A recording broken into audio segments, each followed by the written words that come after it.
오늘 동참이라는 제목의 말씀을 함께 잠깐 나누겠습니다. 솔로몬이 2장에서 정체적 안정을 이루고 난 뒤에 3장, 4장에서 지혜를 통해서 많은 것들을 얻었고 이런저런 준비를 잘 했습니다. 그리고 나서 솔로몬의 이야기는 이제 솔로몬이 어떻게 성전을 건축하고 헌당하게 됐는지를 중심으로 쭉 말씀이 이어집니다. 사실상 열왕기상에 나오는 솔로몬 이야기의 3분의 1은 성전 건축에 관한 겁니다. 그리고 정말 솔로몬의 업적 중에 가장 중요한 것이 바로 성전 건축이었습니다. 오늘 본문은 성전 건축의 준비가 어떻게 됐는지를 설명하는 본문인데 1절부터 12절까지에는 솔로몬과 히람에 대한 그 협상에 관한 내용이고 13절 이하는 일꾼들을 모으는 내용입니다. 솔로몬의 아버지 다윗 때부터 두로의 히람과 아주 오래전부터 좋은 관계였습니다. 두로의 왕 히람은 다윗의 뒤를 이어서 솔로몬이 왕이 됐다는 소식을 듣고 나서 사신을 보내서 우호적인 관계를 제안합니다. 히람이 누구냐면 다윗의 노년기에 페니키아의 수도였던 그 두로의 왕이 이제 히람입니다. 그 후에도 솔로몬이 노련한 왕이 될 때까지 30년 동안을 이제 다스렸던 사람이 히람인데 두로는 아주 좋은 위치를 가졌습니다. 반은 육지고 반은 섬으로 이루어져서 사실상 그 무역업으로 이제 사는 나라인데 블레셋의 괴롭힘을 많이 당했는데 그때 다윗이 블레셋을 물리쳐 주었습니다. 그래서 두로의 히람 입장에서는 다윗에 대해서 늘 고마워하고 있었죠. 특별히 두로가 해상 무역 국가였기 때문에 솔로몬도 성전 건축에 필요한 것들을 이제 다 좋은 것들을 미리 준비해 줄 수 있었습니다. 두로와 이스라엘 서로 이제 윈윈할 수 있는 그런 관계였던 겁니다. 솔로몬은 오늘 본문에서 지금이 성전 건축의 적기라고 생각했습니다. 그리고 성전 건축은 하나님의 말씀의 성취라고 믿었습니다. 지금 이 표현이 아주 중요한데 내가 하나님께서 원하시는 게 어떤 건지 확인하고 그리고 이제 그것이 이루어질 때가 지금이다라고 솔로몬이 생각했다는 거죠. 우리가 항상 기억해야 되는 게 있는데 신앙생활을 할 때 무엇을 기대하고 있는가 하는 것보다 언제나 말씀하시는 분이 누구신가 하는 게 더 중요합니다. 쉽게 말해서 메시지보다 메신저가 더 중요하다 그런 말입니다. 그러니까 이거 뭐 굳이 따지자면 하나님이 무슨 말씀을 하셨다고 내가 생각하는가 하는 것보다 그 말씀을 주신 분이 하나님이시다 이게 더 중요하다 이런 말입니다. 믿음이 그렇죠. 일어날 일에 대한 내용에 대한 기대가 아니고 어떤 일이 일어날 거야. 이것보다 말씀하시고 이끄시는 분이 하나님이신 것을 믿는 것. 그게 우리가 늘 이야기하는 믿음입니다. 믿음에는 믿음의 대상과 믿음의 내용이 있는데 믿음의 대상은 오직 하나님이시고 우리는 하나님을 믿는다는 거고 믿음의 내용은 그 하나님을 믿는 믿음으로 내가 오늘을 선택하고 결정한다. 이게 이제 믿음의 내용입니다. 우리가 어떤 일이 일어날 것을 알고 믿고 기대하는 게 아니고 말씀하신 분이 하나님이신 것을 믿는 그 자체가 매우 중요한 이유는 아무리 지금 우리가 감당할 수 없을 것 같은 일처럼 보이고 우리에게 힘이 없고 그리고 내 손을 다 떠난 것 같고 내가 정말 어떻게 해야 될지 도저히 모르겠다고 생각하는 그 순간에라도 말씀하신 분이 하나님이시라면 하나님의 때에 하나님의 방식으로 하나님께서 하나님의 그 일을 가장 완전한 방식으로 가장 완전하게 이루실 것을 믿는 것이기 때문입니다. 둘째 아이 이야기죠. 둘째 아이가 집 나간다 그랬을 때 우리 같으면 뭐 묶어 놔서라도 그 아이를 꽁꽁 데리고 있었을 것 같은데 아버지는 그냥 나가라고 합니다. 기다릴 작정이었기 때문이죠. 그리고 계속 기다리죠. 계속 기다리고 나서 아들이 돌아오죠. 근데 우리에게 이제 그 믿음이 있으면 우리는 조금 더 넉넉해지고, 이 넉넉해진다는 표현이 그냥 게으르고 나태하다 이런 의미가 아니고, 하나님으로 인해 우리 앞에 일어나는 모든 일들을 볼 때, 조금 더 자신 있고, 또 담대할 수 있다. 이런 의미이겠죠. 우리는 당장 내가 기대한 그 일이 이루어지는 것을 가장 중요한 문제라고 생각하지만 하나님께서는 단지 언제 이루어지는가가 아니라 가장 완전한 방식으로 우리 모두에게 은혜가 되게 하시는 방식으로 하나님의 이 일을 이루시는 것입니다. 그래서 솔로몬은 지금 자기에게 있는 주변에 있는 모든 사람들이 하나님이 성전 건축을 위해서 자기에게 붙여주신 사람들이었다고 믿었습니다. 솔로몬은 그랬습니다. 그래서 두로의 히람에게도 당당하게 도움을 요청할 수 있었고 그들에게 도움을 받는 대신에 뭐 먹을 걸 또 계속 제공했다고 오늘 적혀 있는데요. 특히 레바논의 백향목을 주문하죠. 백향목은 높이가 최대 30m까지 자라기도 하고 그리고 향기로운 나무로 건축 자재로는 뭐 최고의 뭐 이런 재료였다 이렇게 알려져 있는데 솔로몬의 편지를 받은 히람이 기분이 아주 좋았어요. 7절 보시면 히람이 솔로몬의 말을 듣고 크게 기뻐하여 이르되 오늘 여호와를 찬양할지로다. 그가 다윗에게 지혜로운 아들을 주사 그 많은 백성을 다스리게 하셨도다 하고 그러면서 8절에 이에 솔로몬에게 사람을 보내어 이르되 당신이 사람을 보내어 하신 말씀을 내가 들었거니와 내 백향목 제목과 잣나무 제목에 대하여는 당신이 바라시는 대로 할지라. 내 종이 레바논에서 바다로 운반하겠고 내가 그것을 바다에서 뗏목으로 엮어 당신이 지정하는 곳으로 보내고 거기서 그것을 풀리니 당신은 받으시고 내 원을 이루어 나의 궁정을 위하여 음식물을 주소서. 그러니까 이제 내 궁정을 위해서 음식물을 주면 뭐 이렇게 뭐 주고받고 뭐 이렇게 하는 건데요. 네. 그러면서 그렇게 히람과 서로 화친을 맺어서 성전 건축 중에 있을지 모르는 그 불화를 미리 차단하죠. 10절에 솔로몬의 모든 원대로 백향목 제목과 잣나무 제목을 주매 솔로몬이 히람에게 그의 궁정의 음식물로 밀 2만 고루와 맑은 기름 20고루를 주고 해마다 그와 같이 주었더라. 여호와께서 그의 말씀대로 솔로몬에게 지혜를 주신 고로 히람과 솔로몬이 친목하여 두 사람이 함께 약조를 맺었더라. 그리고 나서 13절부터는 솔로몬이 성전 건축을 위해서 준비한 사람들을 쭉 소개가 되는데 13절에 이에 솔로몬 왕이 온 이스라엘 가운데서 역군을 불러일으키니 그 수가 3만 명이었는데 3만 명을 1,000명씩 이제 한 달에 한 번 일하게 하고 그리고 한 달에 한 달만 레바논에 있게 하고 나머지 2달은 고향에 가서 이제 땅을 경작하게 했죠. 그렇게 돌아가면서 계속 이렇게 돌렸다. 뭐 그런 말입니다. 그렇게 짐꾼이 7만이고 산에서 돌을 뜨는 사람이 8만이고 현장 관리자만 3,300명이었다. 이렇게 어떻게 저렇게 딱딱딱 잘 맞춰서 성경을 넘기는지 모르겠는데 대단합니다. 근데 아무튼 그렇게 했다. 뭐 이런 거죠. 이런 모든 것들을 보면 솔로몬이 진짜 준비를 잘했고 돕는 사람들도 많았고 잘 준비된 사람들이 또 많이 있었다. 이거를 알 수 있습니다. 근데 우리가 여기서 조금만 더 깊이 딱 한 계단만 더 깊이 들어가서 모든 일들을 보려고 하는데 사실 이 모든 일들 앞에서 솔로몬의 이름이 높아지고 솔로몬이 칭찬받는 것 어떻게 보면 너무 당연한 일이지만 이 모든 것들을 잘 생각해 보시면 솔로몬이 준비한 건 아닙니다. 하나님께서 다 준비하셨습니다. 특별히 히람 그리고 다른 뭐 사람들 뭐 돕는 손길들 다 하나님이 붙여주셨고 그래서 특별히 3절에 이렇게 돼 있어요. 당신도 알거니와 내 아버지 다윗이 사방의 전쟁으로 말미암아 그의 하나님 여호와의 이름을 위하여 성전을 건축하지 못하고 여호와께서 그의 원수들을 그의 발바닥 밑에 두시기를 기다렸나이다. 이렇게 되어 있죠. 하나님께서 다윗의 인생 동안에 우리는 그 윗부분이 쉽게 보이는데 사실 우리가 주목해서 보아야 되는 건 마지막 줄입니다. 그가 전쟁을 많이 했다. 성전을 건축하지 못했다. 이런 내용들이 그냥 눈에 보이는 거 전부인데 사실은 기다림. 그게 이제 저 본문 저 구절에서의 이제 핵심이라고 할 수 있는데 무슨 말인가 하면 오늘 본문에서도 솔로몬이 다 한 것 같지만 그렇지 않습니다. 그 모든 것들을 준비한 건 오직 하나님이시죠. 다윗의 때부터 외국 사람들의 마음도 그리고 그 모든 것들을 하나님이 친히 준비하신 겁니다. 그 사실을 다윗도 알았고 솔로몬도 알았습니다. 그건 부정할 수 없는 사실이니까요. 근데 단지 성전 건축을 그렇게 했다가 중요한 게 아니고 우리 삶이 마찬가지라는 거죠. 모든 거를 여러분 하나님이 준비하십니다. 우리는 그 순간 모르죠. 아까 다윗 이야기한 것처럼 내가 전쟁을 많이 해가지고 내가 뭐 피를 많이 흘려서 그것도 또 팩트거든요. 네, 그래서 내가 뭐 성전 건축을 못하는구나 이렇게 생각했죠. 그게 또 사실이었고, 근데 눈에 보이는 그게 전부는 아니었죠.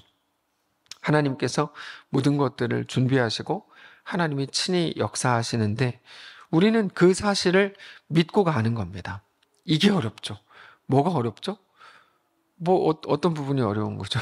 하나님이 준비하시고 하나님이 역사하시는데 우리는 그 사실을 믿고 가는 거죠. 이게 어렵죠. 그러니까 우리가 자꾸만 우리 계산에서 뭔가 이제 어긋난다고 생각하니까 이게 어렵습니다. 저도 너무 그게 어렵습니다. 이게 왜 이렇게 되지? 아, 갑자기 왜 저 사람이 저런 말을 하지? 막 이런 게 막 우리는 어려운데 우리에게 그래서 사실 더 필요한 건 하나님에 대한 완전하심, 하나님의 완전하심에 대한 고백과 인정일 겁니다. 바로 그 사실.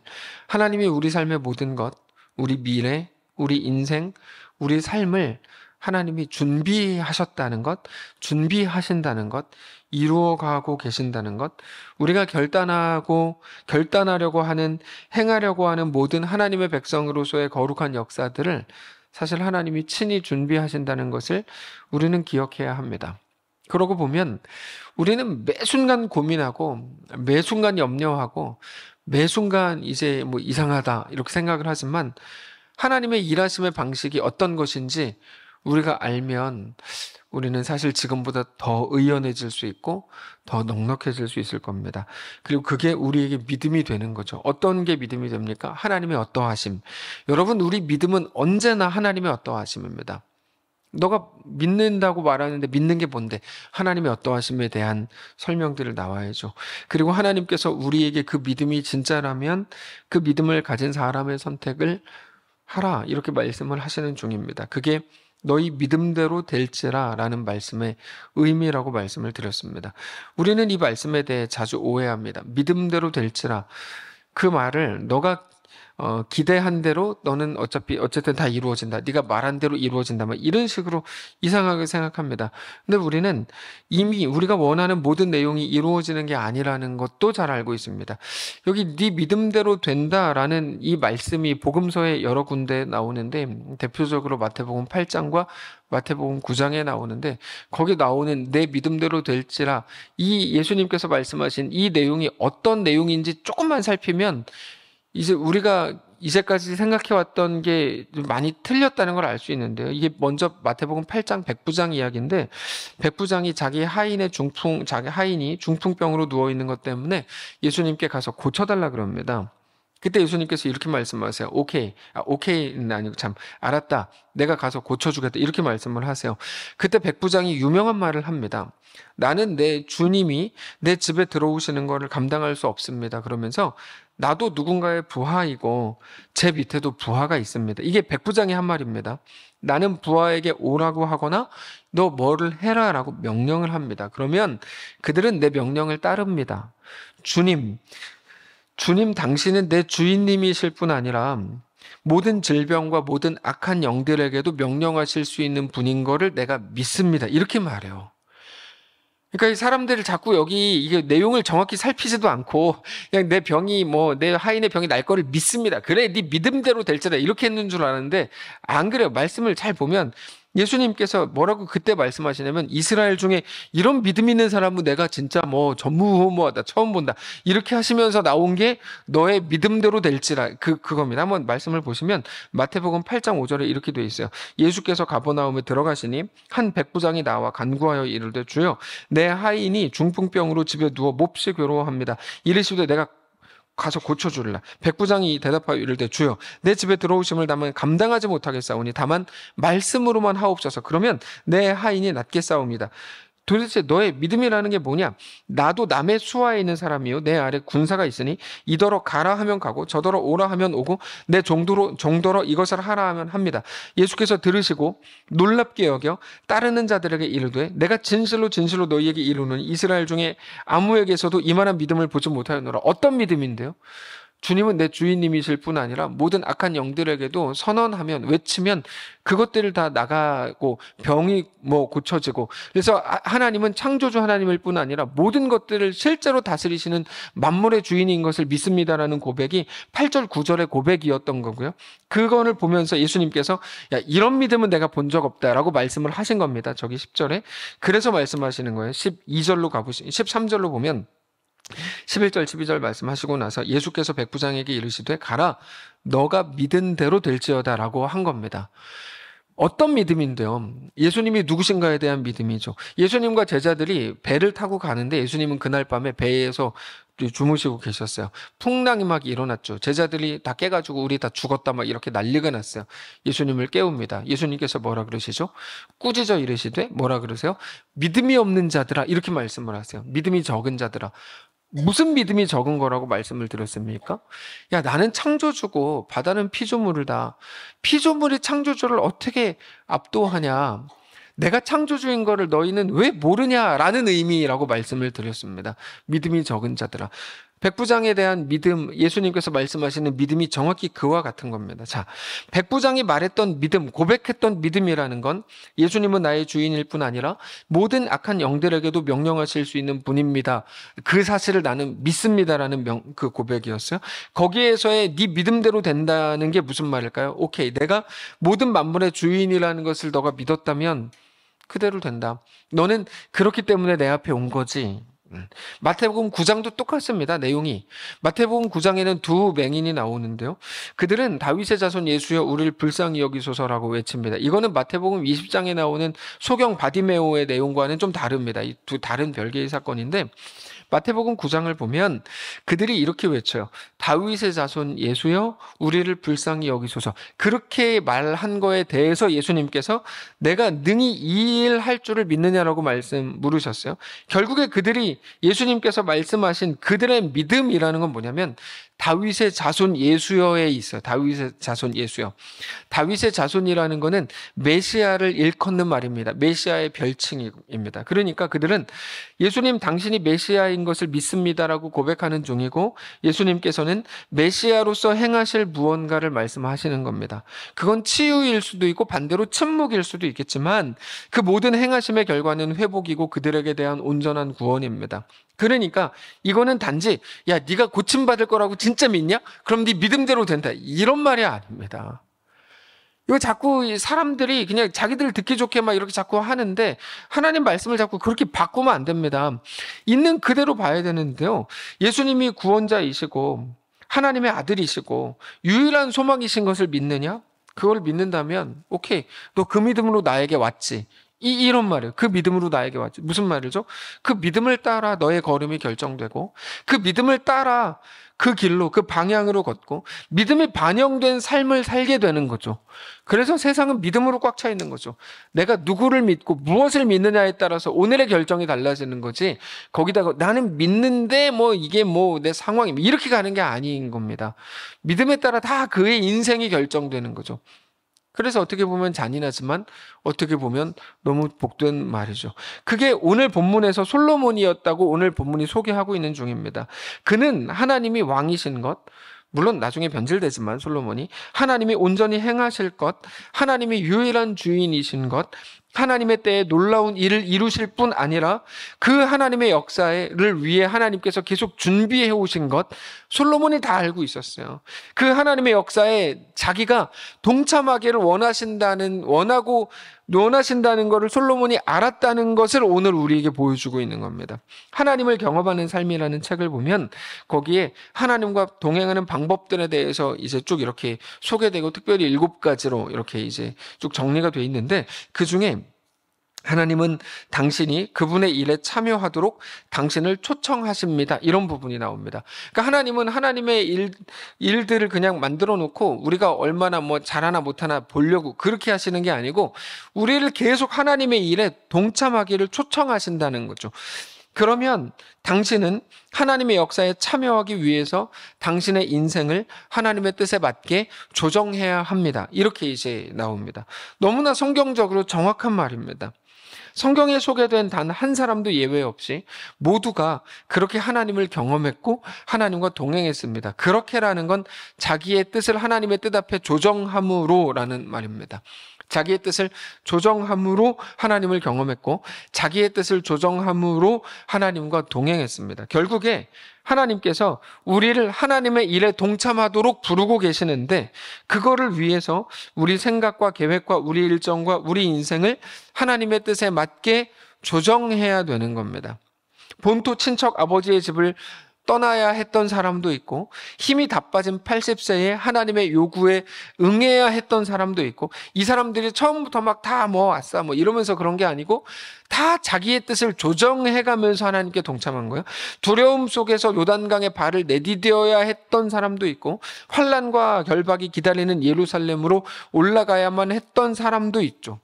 하나님이 더 어렵게 시험하고 네가 얼마나 나를 잘 믿나 지켜보려고 하신 게 아니라 요거 이삭 이야기에서 이제 자꾸 여기서 또 이삭 이야기에서 또 자꾸 틀리는데 이삭 이야기에서 어떻게 틀리냐면 야 너가 진짜 네 아들까지 나한테 바치는 걸 보니까 네가 진짜 나를 믿는구나. 하나님이 이렇게 말씀하신 줄 아는 사람들이 있는데요. 몇 주 후에 나누겠습니다. 근데 그렇지 않습니다. 하나님은 우리를 자꾸 시험하셔가지고 막 이렇게 확인하려고 하는 게 아니고 하나님의 역사에 동참하라고 함께 하자고 영원히 너가 하나님 나라에서 함께 있기를 원한다고 말씀하시는 중입니다. 그래서 우리에게 대한 하나님의 부르심은 언제나 동참, 동행, 함께를 위한 부르심입니다. 그거를 위해서 하나님은 미리 이것도 준비하셨고 저것도 준비하신 겁니다.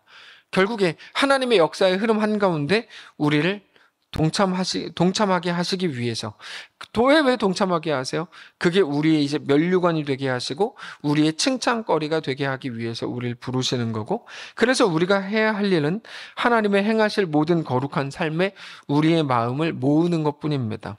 여러분 우리가 대단한 역사를 쓰지 못합니다. 하나님께서 우리를 그 안에 동참하도록 하시고 몇 주 전에 말씀드린 것처럼 주님의 세계를 우리에게 보여주실 뿐이죠. 그렇게 바라본 하나님의 세계는 너무 놀라운 거죠. 지난번 뽕느아 학교에 한국관을 꾸미고 바로 이제 연락이 왔어요. 뭐라고 연락이 왔냐면 여기 빔 프로젝터가 필요하다고 연락이 왔어요. 그래서 혹시 사줄 수 있냐고 그래서 그럴 순 없다. 이렇게 이제 말을 학교에 한번 요청을 해봐라. 이렇게 말을 했습니다. 그리고 오늘 이제 우리 교회 성도분이 아닌데 누군가로부터 빔 프로젝터 2개를 새 거를 받았습니다. 뽕느아에 갖다 주기로 했습니다. 우리가 무엇을 할 수 있을까요? 우리는 뭐 대단한 것들을 우리가 뭐 할 수 있겠죠. 뭐 한다고 생각할 수 있겠죠. 그런데 사실 우리가 하는 건 하나님의 초청에 한 발을 들어 놓고 하나님이 정말 위대하시구나. 하나님의 세계가 정말 엄청나구나라고 감격하는 것밖에는 없습니다.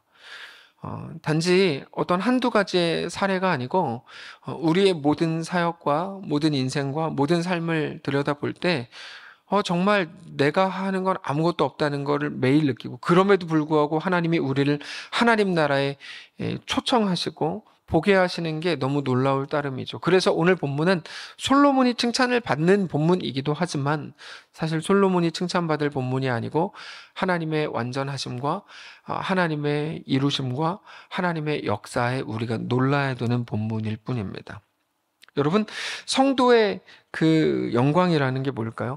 하나님께서 행하시는 일에 참여하는 것입니다. 성도의 영광은 세상의 영광과는 완전히 다릅니다. 세상의 영광은 언제나 숫자로 평가가 되고 얼마나 더 많이 가졌냐, 얼마나 더 높은 학교를 나왔냐 이런 식으로 모든 것들을 평가하지만 하나님께서 허락하신 성도의 영광은 완전히 다릅니다. 하나님이 창조주 주인이신 것을 알고 하나님이 행하시려는 일에 동참하게 되는 겁니다. 그렇게 마음을 쏟는 겁니다. 그러면 마지막에 그걸 알게 되죠. 우리 예수님이 하나님의 아들이신 예수님이 나를 위해 이 땅에 오셨구나. 그리고 나를 위해 이 땅에서 죽으셨구나. 그래서 내가 구원을 얻었구나. 내가 그렇게 하나님 백성이 됐구나. 라는 것까지 그 자리까지 가게 되죠.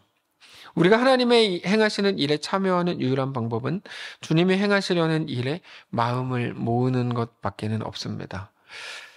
하나님이 요구하시는 건 사실 그거 하나이기 때문입니다. 마음을 모으는 방법은 뭐 각자 다양하겠지만 어쨌든 하나님께서 우리를 부르시고 우리를 초청하실 때 우리 삶을 하나님 앞에 그렇게 내어드리는 것밖에는, 그렇게 우리 삶이 점점 풍성하게 세워지는 것밖에는 우리가 할 수 있는 건 아무것도 없죠. 결국에 오늘 본문은 솔로몬이 성전을 지은 이야기가 아니라 하나님이 솔로몬을 초대하신 이야기고, 하나님이 주시는 마음에 솔로몬이 마음을 모으기로 했을 때 그가 비로소 하나님의 역사 안에 거하게 된 이야기입니다. 우리 눈에 보이는 게 홍해고 요단강이고 광야고 혹은 뭐 가나안이고 뭐 여리고 성이고 블레셋이고 혹은 성전 건축이고 이렇게 기억이 돼서 이런 것들을 기억하지만, 사실 하나님께서 그 성경들을 통해 우리에게 보여주시는 건 오늘 우리 자신입니다. 우리 자신을 부르시고 우리 자신을 초청하시는 하나님이죠. 사랑하는 성도 여러분, 오늘 우리의 삶에서 하나님의 행하실 일들을 믿음으로 바라보면서 하나님의 이끄심, 그 말씀하심, 하나님의 요구에 우리의 마음을 쏟으실 수 있기를 원합니다. 그때 역사가 일어납니다. 그때의 역사는 우리가 상상하는 방식의 세상에 속한 역사가 아니라 우리가 하나님의 일하심을 보고 하나님의 완전하심을 고백하게 되는 역사입니다. 그게 우리의 가장 위대한, 가장 위기의 순간을 견디고 이기고 넘기게 할 강력한 경험과 기억이 될 겁니다. 사실 우리에게는 언제나 그 힘이 필요합니다. 우리는 지금 잘 가는 것 같아도 금방 무너지고 금방 넘어지고 금방 좌절할 수밖에 없기 때문입니다. 가장 위기의 순간을 넘길 힘, 그것을 이길 힘, 그때에도 의연하게 할 힘, 그것은 오직 하나님의 살아계심을 맛본 것, 하나님의 일하심을 본 것, 우리가 동참한 것, 하나님의 완전하심을 고백한 그 기억과 그 경험이 우리를 모든 위기 속에서도 담대하게 일어서게 하고 놀라운 하나님 나라를 소망하게 할 것입니다. 아까 권사님 기도하신 것처럼 그래서 바울의 고백과도 같죠. 우리가 자랑할 것이 있다면 오직 예수 그리스도와 그의 십자가밖에는 없는 거죠. 그것만 우리의 유일한 자랑이 되는 이유가 바로 거기 있는 거죠. 그래서 다윗이 골리앗을 쓰러뜨렸대더라. 홍해가 갈라졌대더라. 그리고 성전을 건축했대더라. 사실 이런 것들은 다 작은 모형들에 불과한 것들이죠. 하나님이 나의 왕이요, 나의 주인이요. 그래서 바울의 고백, 바울이 정말 멋있는 것 같아요. 내가 자랑할 것이 있다면 오직 예수 그리스도와 그가 십자가에 못 박힌 것 외에는 자랑할 것이 없다는 고백을 우리도 하게 되는 거죠. 그렇게 우리가 만나는 모든 순간에서마다 하나님께 마음을 향하고 우리 마음을 모으고 함께 동참하고 함께 하나님 나라를 세워나가는, 그렇게 현대의 과학 만능주의에 푹 빠진 눈에 보이는 걸로 점점 더 꽉 차가는 이 세상 한가운데에서 놀라운 하나님의 역사의 현장에 서고 하나님과 동행하는 거룩한 성도들 되시기를 바랍니다. 찬양합시다. 능력의 이름 예수, 권능의 이름 예수, 모든 강력을 파하는 예수, 생명 되신 예수, 우리 예수님의 이름을 마음껏 높이는 시간 갖겠습니다.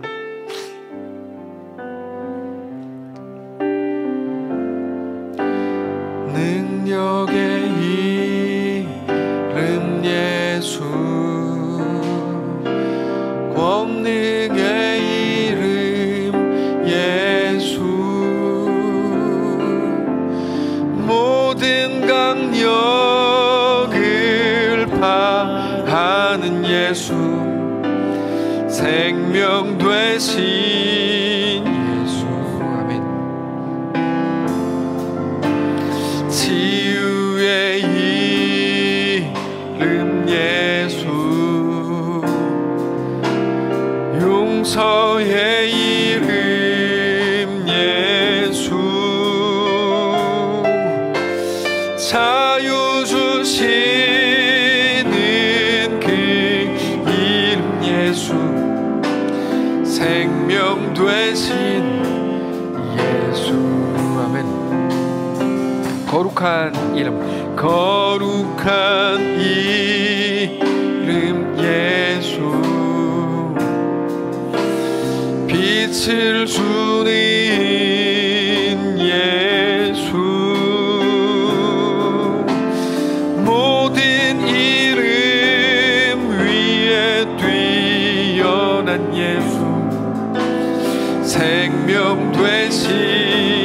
다시 한번 합니다.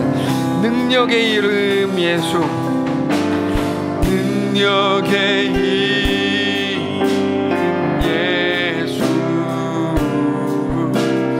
권능의 이름 예수, 모든 강력을 파하는 예수, 생명 되신 예수. 아멘. 치유의 이름, 용서의 이름, 치유의 이름 예수, 용서의 이름 예수, 자유 주시는, 자유 주시는 그 이름 예수, 생명 되신 예수, 거룩한 이름 예수, 거룩한 이름 예수, 빛을 주는 예수, 모든 이름 위에 뛰어난 이름, 뛰어난 예수, 생명 되신. 3절 다시 한번 합시다. 거룩한 이름 예수, 빛을 주는 예수, 거룩한 이름 예수, 빛을 주는 예수. 눈 감고 고백합시다. 모든 이름 위에 뛰어난 예수,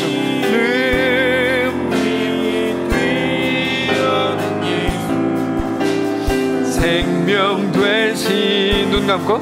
능력의 이름 예수, 권능의 이름 예수, 능력의 이름 예수. 아멘.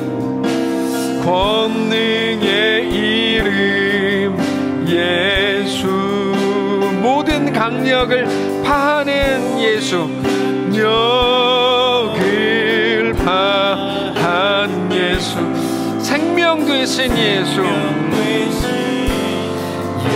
모든 강력을 파는 예수, 모든 강력을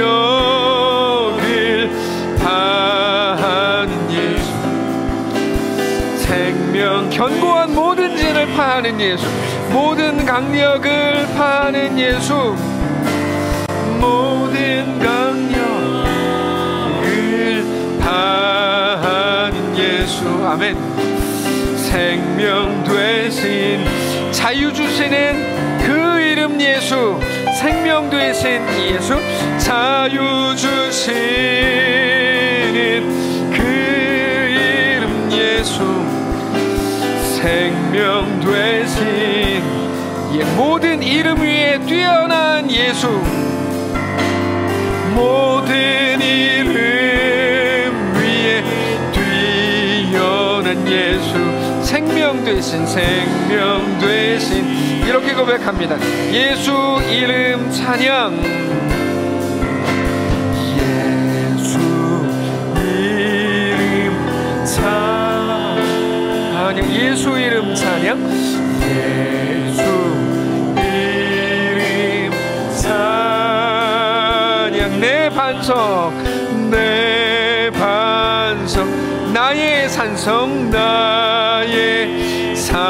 나의 구원자, 나의 구원자, 주 의지하리. 아멘. 예수 이름 찬양. 우리 조금 더 한 음악 높여서 고백합시다. 예수 이름 찬양, 예수 이름 찬양,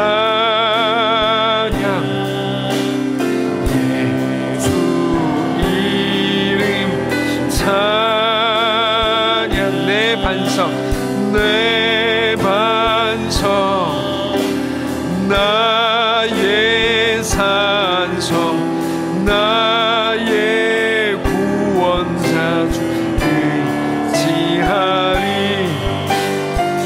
예수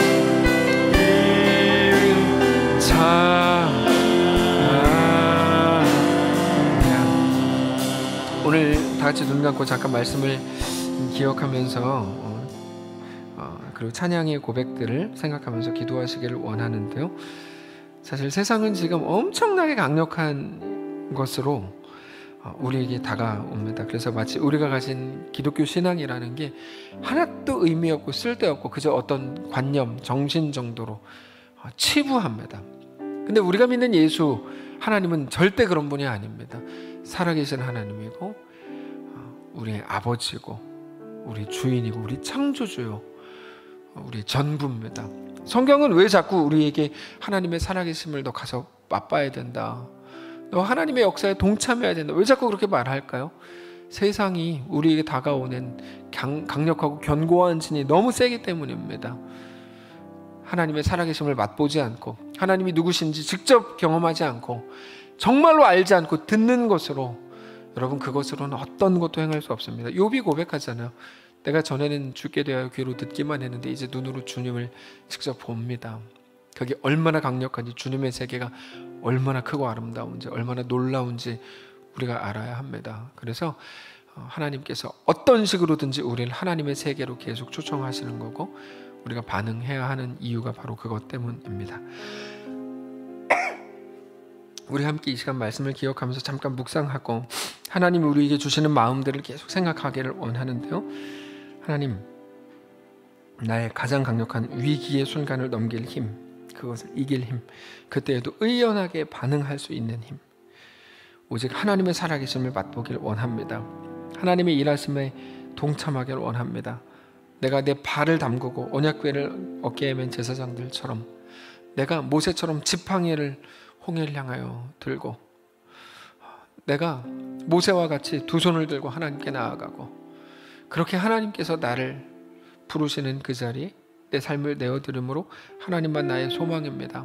하나님만 진짜 나의 아버지입니다. 하나님만 진짜 나의 주인입니다. 고백하는 우리의 삶이 되게 하옵소서. 조용히 묵상하면서 깊이 생각하면서 예배를 정리하겠습니다. 기도하겠습니다.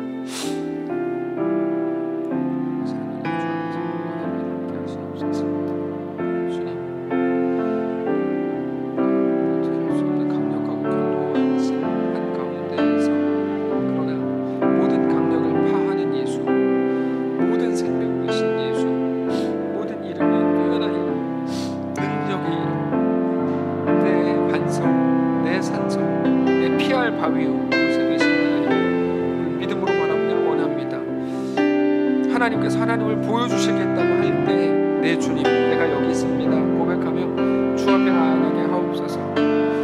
내 삶의 주인이 하나님이신 것을 고백하게 하시고 더 이상 내 지혜와 내 지식과 내 어떤 것들 되지 않게 하시고 하나님만 내 왕이심을 정직히 고백하며 주 앞에 나아가는 모든 성도를 될 수 있도록 인도하시옵소서.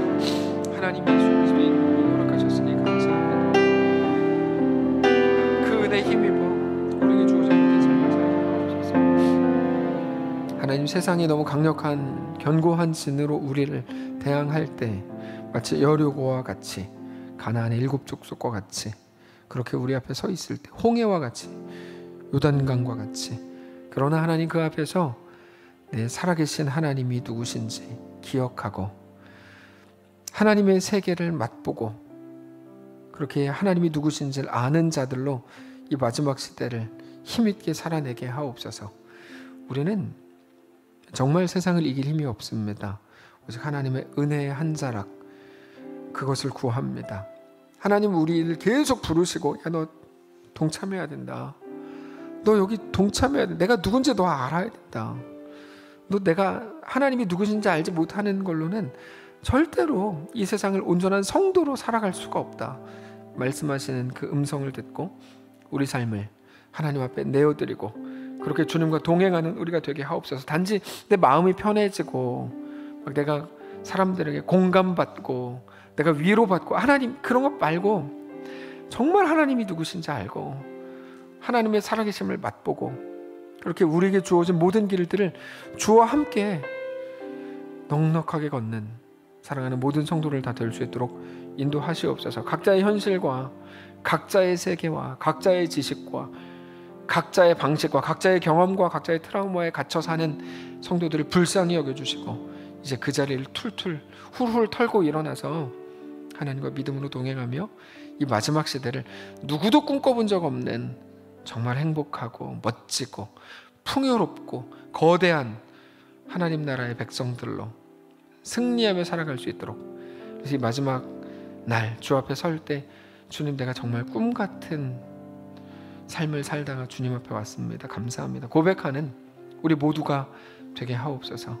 우리를 그렇게 붙드시고 특별히 우리에게 남겨진 단 2달 2023년 혹은 또 그 이후의 모든 인생들 속에 하나님과 믿음으로 동행하며 그렇게 뜨거운 주의 백성들로 승리하는 우리가 되게 하옵소서.